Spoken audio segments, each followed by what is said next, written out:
From the Cronkite Studios in downtown Phoenix, this is Cronkite News. Sheriff Joe Arpaio is back in court today, and the Puente movement is attacking the way he has policed Maricopa County. And the Mexican peso is one of the weakest currencies in the world. How its exchange with the dollar is affecting travel to Arizona. Plus, haunted houses are gaining popularity. We take a look at why people like to be scared. Cronkite News starts now. Good evening and welcome to Cronkite News on Arizona PBS. I'm Danielle Kernkamp. And I'm Veronica Acosta. Thank you for joining us. Maricopa County Sheriff Joe Arpaio faced another court hearing this morning as Puente versus Arpaio was heard by a federal judge. The terror that these raids brought to our community not only affected the over 800 people that were detained and deported from these raids, but it created trauma for the entire community, not knowing if their loved ones would come home. The Puente movement asked a federal judge for a permanent order that would no longer allow Sheriff Joe Arpaio to do workside raids like those he's done in the past. Lawyers working on the Puente v. Arpaio case, members of Puente, and immigrant workers gathered at the Sandra Day O'Connor Federal Courthouse just before the hearing. County Attorney Bill Montgomery also spoke on the hearing and said that while his response had to be limited, they could not be prevented from carrying out legitimate police work. Montgomery also added that this is a state issue and would be inappropriate for the federal government to deny the actions a local government has taken. An Arizona woman is in custody for suspicion of conspiracy to commit terrorism. Phoenix FBI agents arrested Michelle Bastian, who is believed to have mailed bomb-making instructions from terrorist groups to a state prison in a plot to kill a warden. Court documents say Bastian allegedly sent articles from terrorist groups Al-Qaeda and ISIS magazines that were found in the cell where her husband is serving a murder sentence. The articles made it past security because Bastian disguised them as legal papers. Investigators said her husband converted to Islam after entering prison and became radicalized. Today in Florida, Republican presidential nominee Donald Trump denied sexual assault allegations, calling them slander and libel thrown at him by his opponent and various media outlets. Yesterday, the New York Times reported that two women say the candidate touched them inappropriately. It's not coincidence that these attacks come at the exact same moment and all together at the same time as WikiLeaks releases documents exposing the massive international corruption of the Clinton machine. WikiLeaks posted nearly 2,000 new emails from the Hillary Clinton campaign, one by Clinton's campaign chairman pushing to use Obama administration officials to change the date of the Illinois primary. Clinton visited campaign offices in California today, but First Lady Michelle Obama was campaigning for Clinton in New Hampshire, speaking on Trump's past behavior. And to dismiss this as everyday locker room talk is an insult to decent men everywhere. The men that you and I know don't treat women this way. They are loving fathers who are sickened by the thought of their daughters being exposed to this kind of vicious language about women. Voters now have an easier way to find out their polling location and who will be on their ballot come Election Day. Google is rolling out a new feature to help inform voters based on where they live. By searching "Where do I vote" in Google and entering an address, the search engine will then show early ballot drop-off locations or the assigned voting location on Election Day. Google will also tell you what you need to bring to the polling place. You can also search who's on the ballot and see what national, state, and local races you'll be voting on come November. According to a survey released today by the Council on American Islamic Relations, 86% of registered Muslim voters intend to vote in this year's presidential election. 72% will vote for Hillary Clinton, while only 4% say they will be voting for Donald Trump. Arizona is a state that is somewhat up for play, and when you see that there are really tight elections like the ones that we're predicting Arizona and nationwide, Muslim American voters are a significant population that it's not that they're going to swing the vote, but they're going to tip a really tight race. And so if the Muslim voters are really engaged and active in Phoenix and other city hubs across the state of Arizona, they could end up having a significant impact in the election. With immigration, the economy, and international trade being hot topics in this election, the weakening Mexican peso is making headlines as well. Cronkite News reporter Yemi Flores visited a bus station here in Phoenix and spoke to travelers about their experiences. TAP Royal International offers daily bus trips from this Phoenix bus station to several states in Mexico. Pedro Padilla just returned from a trip to Sinaloa where he attended a funeral. Padilla sends money home to aging mother and other relatives in Mexico. We earn dollars. The peso has lost value, so we bring a little bit of money and exchange it for lots of pesos. The peso exchange rate favors those with dollars like Mardia Beas, who also sends money home to Nayarit. She says it benefits, but passengers with pesos in their pockets are struggling.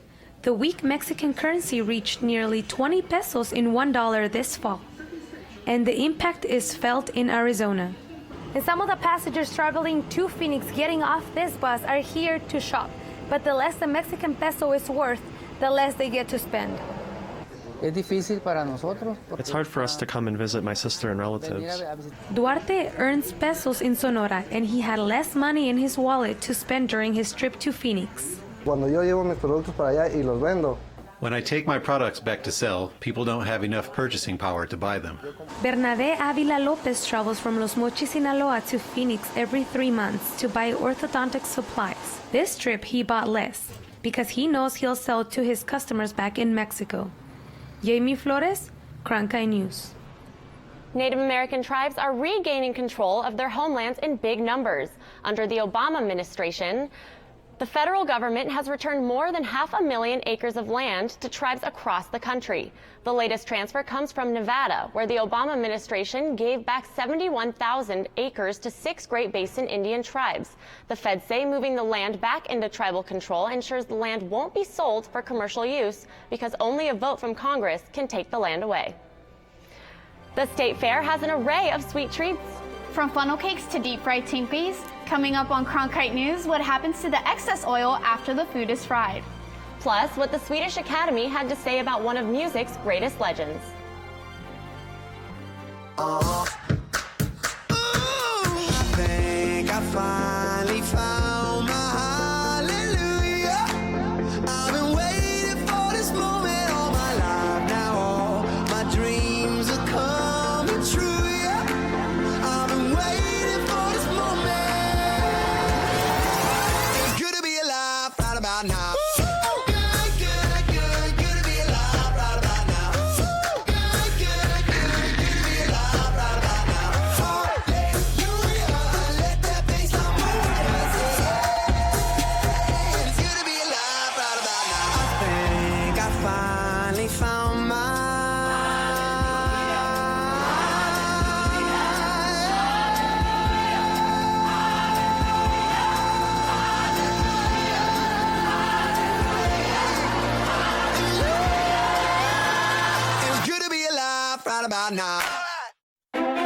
Tickets are now available for the annual Walter Cronkite Award for Excellence in Journalism Luncheon, held Monday, November 21st at the Sheraton Grand Phoenix. Join media industry and community leaders in honoring this year's recipient, award-winning journalist and CBS Evening News anchor Scott Pelley.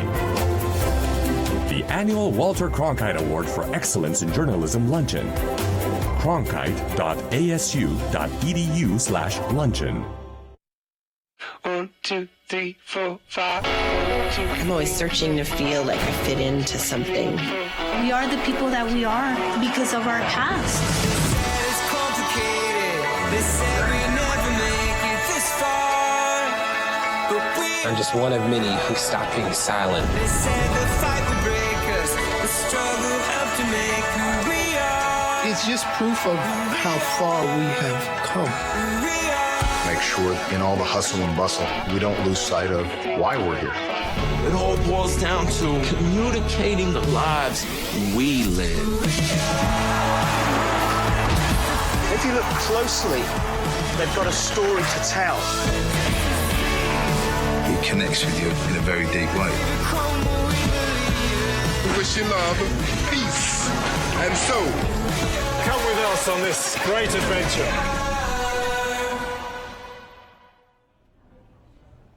Singer and songwriter Bob Dylan was awarded the Nobel Prize for Literature on Wednesday. In 2012, President Obama bestowed America's highest civilian honor, a Presidential Medal of Freedom, to Dylan. Now, the Swedish Academy named Dylan the Nobel Prize recipient for having created new poetic expressions within the great American song tradition and compared his work to Greek poets Homer and Sappho. This is the first time an American has won the award since novelist Toni Morrison in 1993.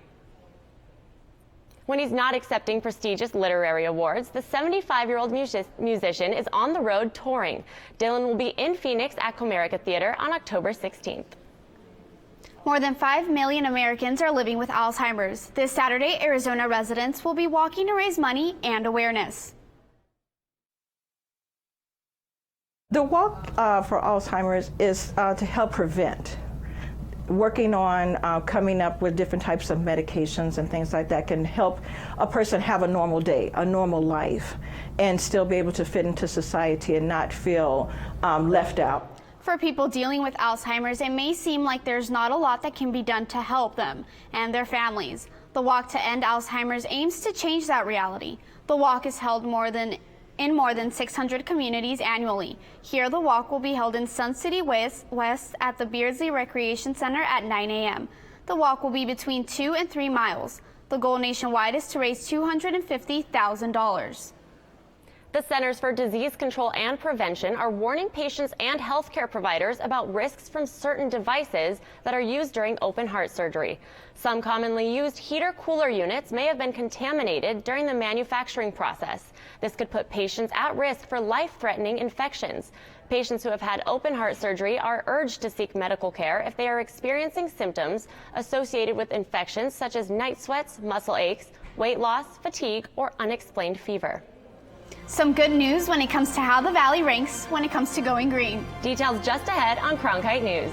Plus, what the Arizona State Fair is doing to go green as well when it comes to oily leftovers.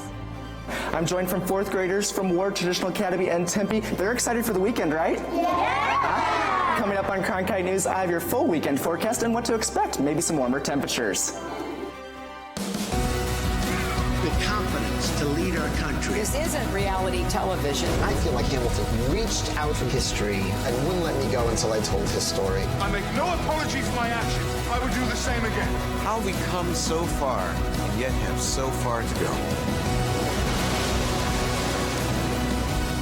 Right there, coming up.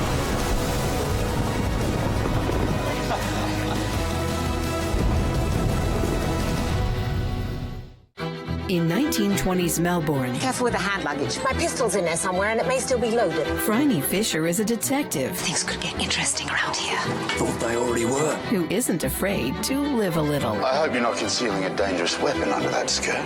I'm concealing a lot of things. Why do you think you can just run off on your own? It's because I'm carrying a gun. The irresistible series, Miss Fisher's Murder Mysteries. Saturday night at 10 on Arizona PBS. Hi, I'm Charlie Rose. As part of the Walter Cronkite School of Journalism and Mass Communication at ASU, Arizona PBS is providing a state-of-the-art venue for the next generation of journalists. From newsrooms in Washington, Los Angeles, and here in Phoenix, students engage in real-time, real-world news reporting, broadcast production, and online innovation. The Cronkite School and Arizona PBS working together in new ways to bridge the classroom to the community in the digital age. I think I finally found my hallelujah.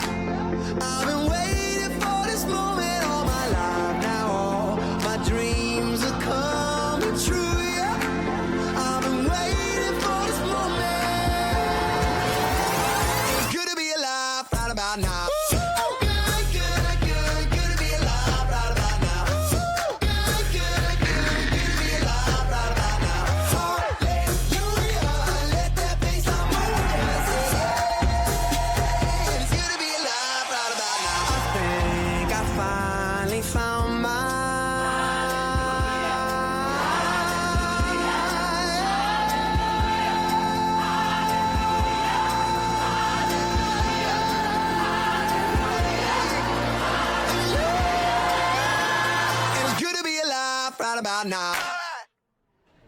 Interstate 10 is one of the deadliest freeways in the country. Data from the National Traffic and Highway Safety Administration shows the I-10 ranks 4th when it comes to fatal crashes. 20% of all fatal crashes along the I-10 happen in Arizona, making the state the second deadliest along the freeway. But the Arizona Department of Transportation is working on a dust detection and warning system for the I-10 between Tucson and Phoenix. Sensors placed near the freeway will be able to detect dust as far as a mile away. This will give ADOT a chance to monitor conditions and to alert drivers about potentially hazardous situations. The system is estimated to cost $12.8 million and could be in operation by fall of 2018 or early 2019. The Valley is becoming more environmentally friendly. 6 Valley cities made the cut on Wallet Hub's top 100 greenest cities. The new study looked at a variety of factors, including transportation, environmental policy, and lifestyle. Scottsdale was the greenest Valley city, coming in at number 30. Phoenix was ranked 38th. One way Phoenix is going green is through the Valley's biggest fair of the year. Cronkite News reporter Natalie Tarangeli visited the fair to get a closer look on how they'll use food for fuel. If you find yourself at the Arizona State Fair this year, chances are you'll indulge in some deep-fried deliciousness. But whether you do or not, the oil that it took to cook that food might be fueling your car. Pigley's Barbecue uses 40 to 50 gallons of oil per day to cook the food they sell at the fair. That's collected and turned into biodiesel. I believe in recycling. Instead of going to landfills or clogging drains, the converted oil is an alternative fuel source that burns cleaner than regular gasoline. Anything that we can recycle to keep from going into our landfills helps us all out. Pigley's Barbecue will contribute at least 1,000 gallons of that. Biotane Pumping collects about that amount per week. The fair covers 4 weekends, so quite a bit of oil is used. Average, the past 3 years have been anywhere from about 3,500 to 4,200 gallons. So we're looking at least 3,500 gallons again this year. All of those delicious fried fair foods should taste even better knowing that the oil they're cooked in isn't going to waste. I love it. I love it. They're doing a great job. It's great for the community, great for our environment, and job well done. Last year, over 4,100 gallons were converted. I figure we use something out of oil. Last year's oil conversions were the equivalent to taking 108 cars off the road. Live in downtown Phoenix, Natalie Tarangeli, Cronkite News. The State Fair would be a great way to spend your weekend. Let's check in with Tyler Klaus in the Weather Center to see if the weather will stay nice. We'll get to that weekend forecast in just a second, but I want to point out another hurricane that we have out in the Atlantic Ocean. It's Hurricane Nicole. It's right now a Category 2. It was just downgraded to a Category 2 about an hour ago. It won't have any effect, though, from the United States over the next couple days. It will move out into the Atlantic, and that's where it will dissipate. As we take a look at temperatures across the nation, we have 58 degrees in St. Louis, 72 degrees in Salt Lake, 93 degrees here in Phoenix, and 54 degrees up in Portland. As we take a look at rain showers across the nation, there's really not much of anything. We have a few showers down here in Dallas and the Texas, but really everybody else is pretty dry except for up here in Portland. Notice how these showers aren't really going anywhere. They're just sticking along that northwest coast. Well, there's going to be some flash flooding potential up in the northwest over the next couple days. This is the next 36 hours prediction of rainfall. Notice all these blues, purples, yellows. That's really, really heavy rainfall. Over the next 5 days, they could see up to 10 inches of rain. So we have flash flood warnings in effect all up the north coast from Northern California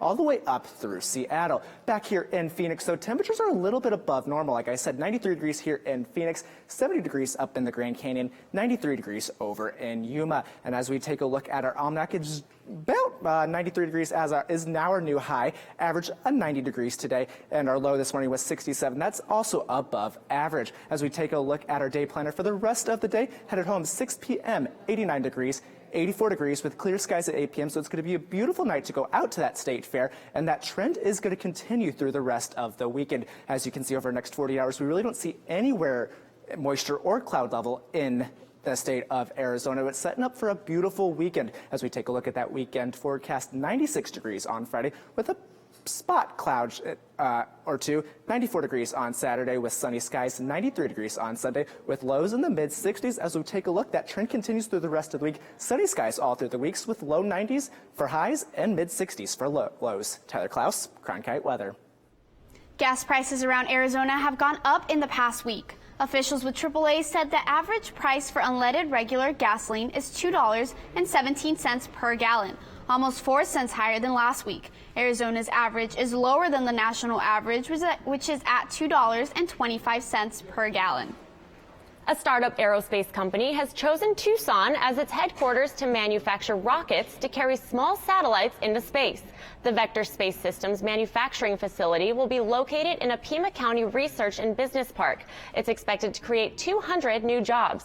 CEO Jim Cantrell says his company plans to build about 100 launch vehicles a year and plans to increase from there. Launches will take place in California, Alaska, and Florida. There's an odd phenomenon that people love being scared. But why do we like to get creeped out so much? Coming up on Cronkite News, we take you inside one of Arizona's most popular haunted houses to see why.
Discover so much more at azpbs.org/schedule, where it's easier than ever to find out what's on Arizona PBS. Access interactive digital and printable program guides, repeat times, and full episode descriptions.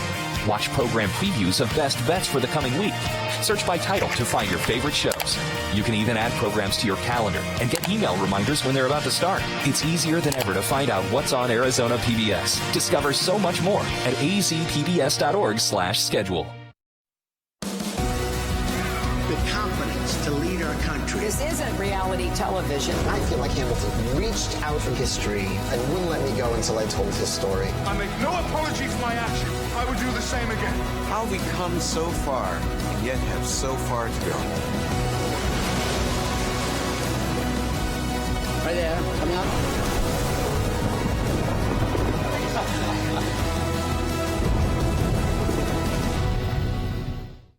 In 1920s Melbourne, Careful with the hand luggage. My pistol's in there somewhere and it may still be loaded. Phryne Fisher is a detective. Things could get interesting around here. Thought they already were. Who isn't afraid to live a little. I hope you're not concealing a dangerous weapon under that skirt. I'm concealing a lot of things. Why do you think you can just run off on your own? Because I'm carrying a gun. The irresistible series, Miss Fisher's Murder Mysteries. Saturday night at 10 on Arizona PBS. Hi, I'm Charlie Rose. As part of the Walter Cronkite School of Journalism and Mass Communication at ASU, Arizona PBS is providing a state-of-the-art venue for the next generation of journalists. From newsrooms in Washington, Los Angeles, and here in Phoenix, students engage in real-time, real-world news reporting, broadcast production, and online innovation. The Cronkite School and Arizona PBS working together in new ways to bridge the classroom to the community in the digital age. Ghosts, ghouls, goblins, the history of Halloween dates back to ancient Celtic times, when people dressed up to fool spirits roaming the earth into leaving them alone. It's turned into a holiday for people who love to feel scared. Hi there. Can I borrow your eyeballs for a moment? Heart pounding, adrenaline pumping, spine tingling. It was really scary. Oh my God. Why do we line up each year at haunted houses to get scared? A neuroscientist who's been studying fear for 40 years says it has to do with the mindset. What this kind of fake danger does is gives you the rush of the physiology, the physiological arousal, without the actual danger that you would experience if it were real. The actors at 13th Floor spend hours in makeup and costumes in order to make sure that they can get that response from the public. The first time you ever scare someone, like just the jump of adrenaline just gets you right here, and it just never goes away afterwards. The general manager there says there's nothing like that feeling of accomplishment that you get after completing the haunted house. Going on that thrill, on that edge, pushing yourself to the extreme, putting yourself in awkward spots, and then coming through on the other side, I think is really where the fun is at. It feels good to get that heart moving. I can't describe it. It's just a great feeling. It was awesome. Redwood says that 13th floor can see up to 5,000 people on a busy night. It can take people anywhere from 20 minutes to over an hour to complete the haunted house. Many of the employees told me that they aren't able to get scared anymore, but some of them still have rooms within the haunted house that they prefer not to step foot in. Cronkite News is proud to be the news division of Arizona PBS. Here's what's coming up on Arizona Horizon and PBS NewsHour. On the next Arizona Horizon, we'll hear from the author of a new book on the fine line between treason and patriotism. And we'll take a tour of the Arizona Museum of Natural History. That's the next Arizona Horizon. I'm Judy Woodruff on the next NewsHour, making sense of why a growing number of CEOs are not supporting the Republican Party's choice for president. That's Thursday on the PBS NewsHour. That's it for Cronkite News tonight. Thanks for joining us. For top Arizona stories anytime, go to cronkitenews.azpbs.org.